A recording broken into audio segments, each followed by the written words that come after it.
បងប្អូនទាយមើលថាជីបានបឺកដេវីតអត់ម៉ាលីមានផ្ទៃពោះឬក៏អត់តាំងពីភាគទី7មករហូតដល់ភាគទី8ទី9អាជីនៅតែព្យាយាមរៀបគម្រោងការតាមបឺកដេវីតតែភាគទី9នេះអាជីមិនទាន់បានសម្រេចទេដោយសារតែថ្នាំដែលអាជីបានដាក់គឺជាថ្នាំសណ្ដំថ្នាំងងុយដេកតែធ្វើឲ្យដេវីតងងុយដេកលងលក់តែប៉ុណ្ណោះមិនមែនជាថ្នាំសម្រើបទេអញ្ចឹងផែនការគម្រោងការរបស់ជីអាចថាសម្រេចដល់ 90% នៅក្នុងភាគទី10ហៀកុកនឹងបង្ខំដេវីតឲ្យរៀបការឆាប់រហ័សដើម្បីទទួលខុសត្រូវលើខ្លួនប្រាណរបស់ជីកន្លែងហ្នឹងណាហើយសម្រាប់បងប្អូនគិតយ៉ាងណាដែរសម្រាប់ភាគទី10តើម៉ាលីទៅជាយ៉ាងណា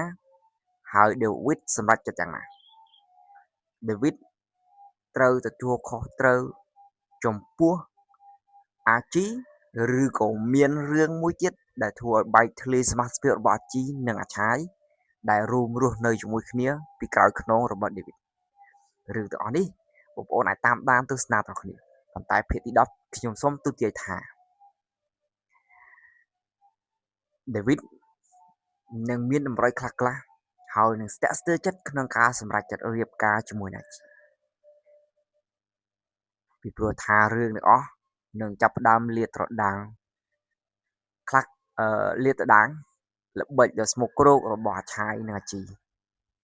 ខ្ញុំគិតថាបែបនេះប៉ុន្តែរឿងដែលយើងគួរឲ្យ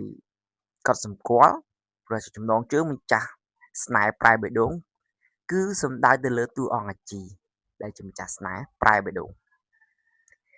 តែបើម្ចាស់បេះដូងគឺម៉ាលីបងប្អូនអាចទាយថាម៉ាលីមានផ្ទៃពោះឬក៏អត់នៅពេលដែលដេវីតចាប់ម៉ាលីបន្សាបថ្នាំសម្រាប់អាជីជាអ្នកដាក់ហើយម៉ាលីជាអ្នករងគ្រោះបងប្អូនជឿថាម៉ាលីនឹងមានផ្ទៃពោះសម្រាប់ខ្ញុំនៅតែទូទាយថាម៉ាលីនឹងមានផ្ទៃពោះទោះបីម្ដងក៏ដោយគឺម៉ាលីនៅកមុំនៅក្នុងរឿងណាបើខាងក្រៅគេជាប្តីប្រពន្ធគ្នា